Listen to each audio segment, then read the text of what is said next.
Hello, welcome back to Tech Select. My name is Linus. Now, we are continuing our series on how to make money internet. In today's video, I just want to talk about the most requested thing, and that is, what equipment do I need to run a hotspot business?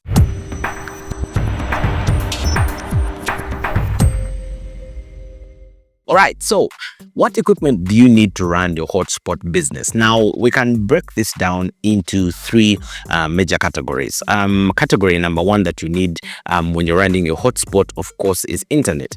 Now, we talked about the internet at the beginning of the series, what you should consider when, buying your internet, or what you should consider when choosing an internet provider for your hotspot. Of course, that video is linked in one of the cards popping up right now.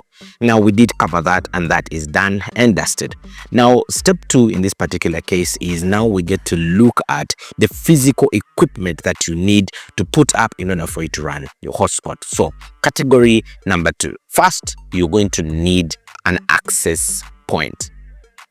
Now, access points in this particular case, that's what we commonly call antennas. The antennas, yes. So those are the access points. So those are the equipment that the people actually connect to in order for them to get access to the network. So they are the ones that broadcast when someone checks on their phone. It is what shows a particular name. Now, before you go out and buy an access point, here are some of the things that you do need to consider. One, are you buying an indoor access point or an outdoor access point? This is very, very important when choosing, because if you put an indoor access point outside, it's going to get damaged by rain or water or sunshine.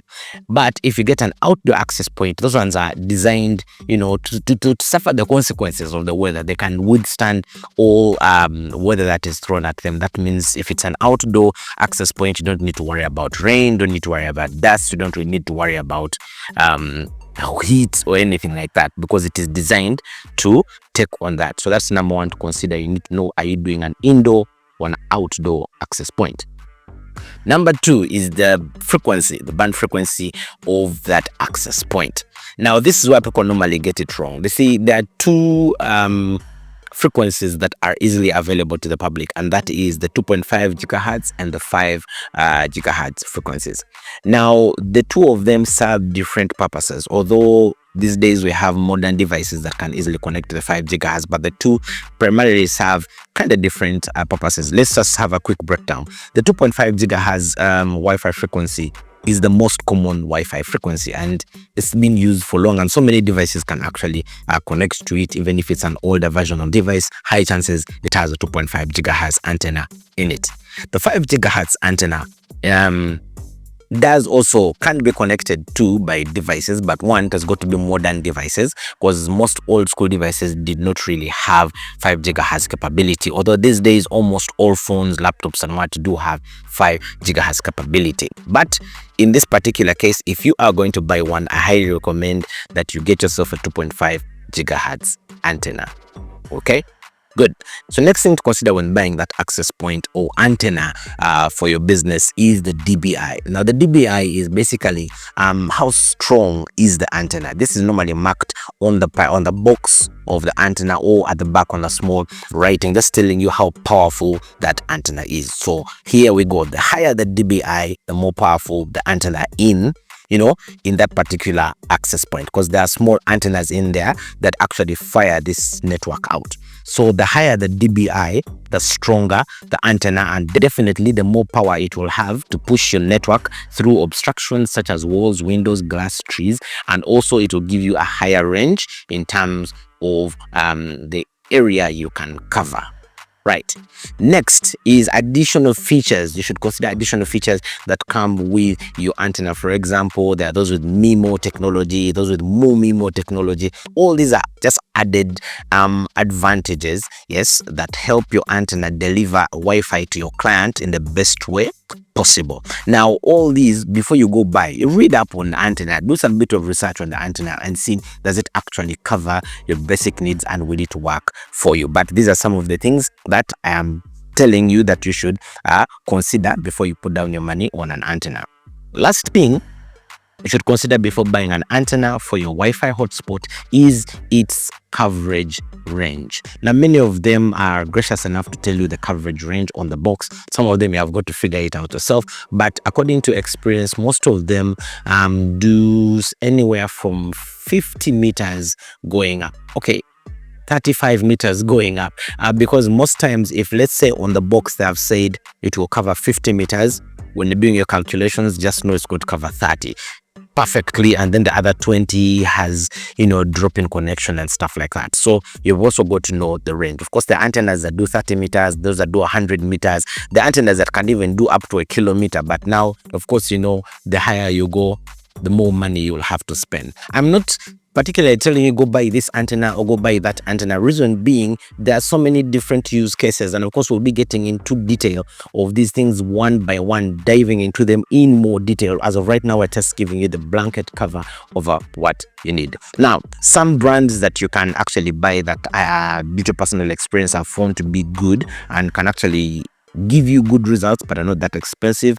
There is Ubiquiti. Ubiquiti is actually very good. It gives you robust antennas for a quite good price. There's TP-Link. TP-Link also does give you some good antennas for a lower price.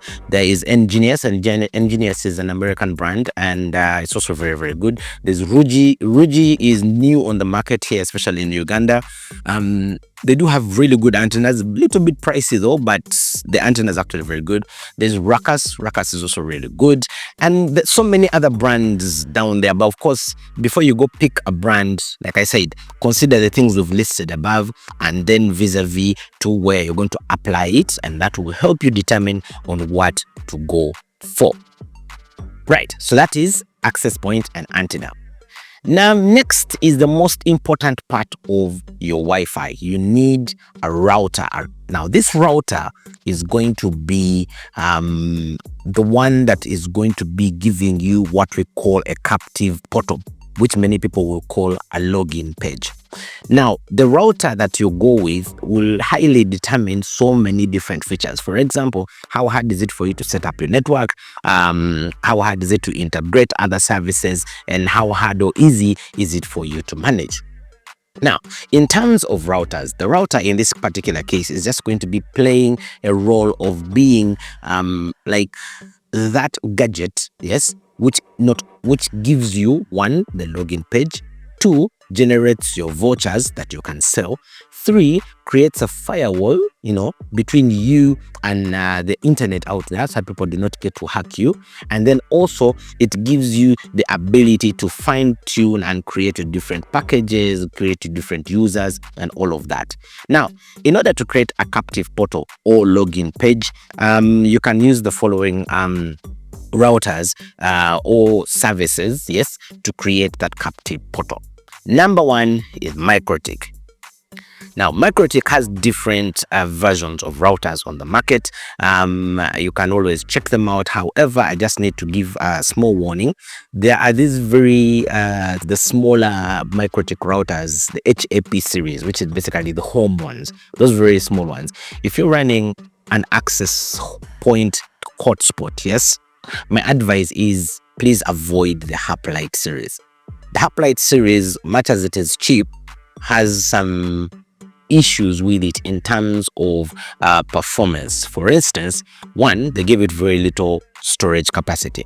Two, it's running a slightly weaker processor. And three, it has very little RAM in it. Yeah. So when you get a Hoplite series MikroTik and put it on your hotspot, as soon as you get 5-6 clients on there, it's going to freeze.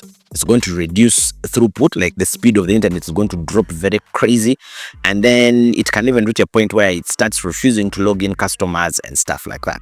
So if you can, avoid the Hoplite series. These are the very tiny ones. Some of them are white, some of them are black. In turn, you can get the slightly bigger ones. Yeah, you have the RB951, not the UI, but the slightly bigger one, this one in particular. Then you have the L009. Now this one is the daddy of them all, like do it all. It's normally red in color. And then of course the others, they keep going upward. There are even some crazy ones that are about 24 ports and stuff like that.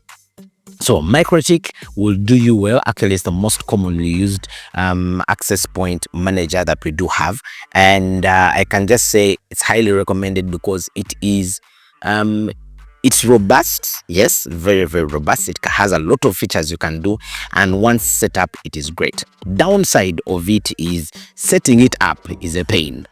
Setting up MikroTik is really, really tricky. Of course, in this video series, I'll be giving you a step-by-step guide how to set up MikroTik for your hotspot system in case you're stuck. Don't get ripped off. You see, there are many people in the market that will say, I'll come and set it up for you, and then they set up and things don't kind of work. So we'll be doing a step-by-step guide how to set up your MikroTik for your hotspot. That will be coming a little bit later.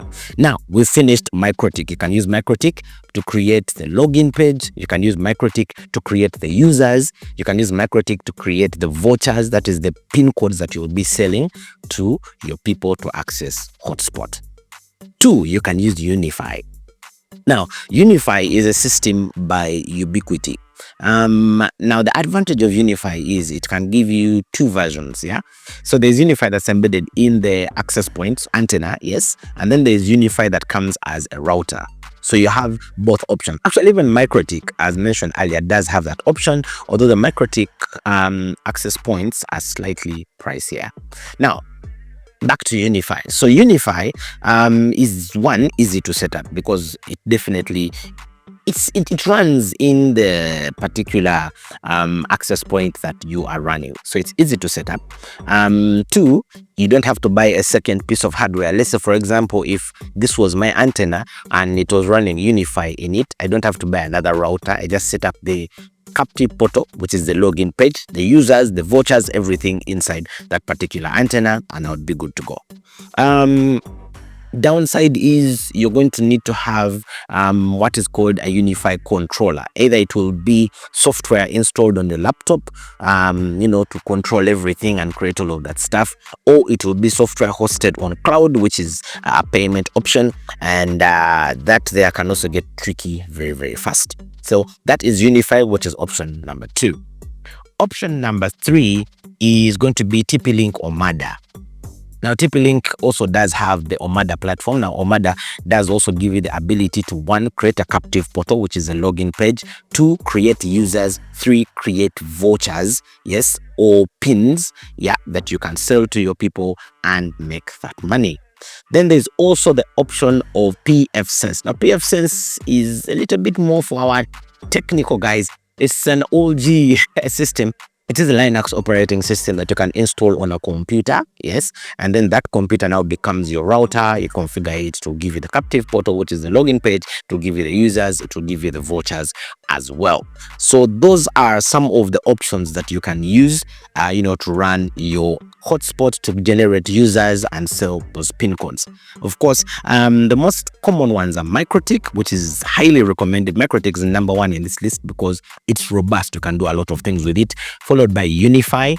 The UniFi also, yes, because it runs on Ubiquiti antennas, and then TP-Link Omada in my list would come 3rd.